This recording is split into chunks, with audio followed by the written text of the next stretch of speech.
السلام عليكم ورحمة الله وبركاته. اللهم صل على سيدنا محمد. maalin waxaana wanaagsan asxaabta qaaliga maanta waxaa idin wada waxyaabo asalka Soomaali laga isticmaalo. Meeshan waxaa waaye mooye, dhiisha caanaha, waxyaabo badan aan garanaynin adna aadan ka siina meeshan ka buuxo. Marka aan waxaa jeclayst inaan soo bandhigo in laga helo wadankeena waliba lagu iibiyo magaalada dhexdeeda. mahad alla kadib alxamdulillah. waxaa waaye dad ka shaqeysta dad Soomaali oo ganacsada Soomaaliyeed bahalka wax kor saaran waxaa waaye caanaha lagu maala caanaha lagu shubaa laba nooc caanaha lagu shubaa caanaha geel iyo caanaha lo'da laba nooc ay kala yihiin. meesha kor wax saaran waxaa waaye dhiisha caanaha waaye oo dabaalka leh waxay leedahay meel la qabsanayo kitaabka musxafka lagu qabsadaa geedkaas. alxamdulillah meeshan waxaa waaye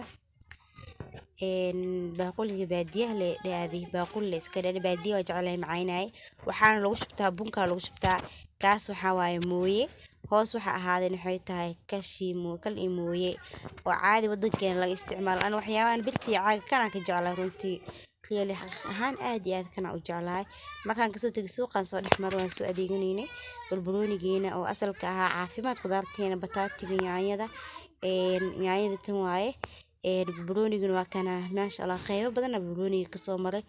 aad uu cagaaran yahay adeeg uu yahay weyn uu yahay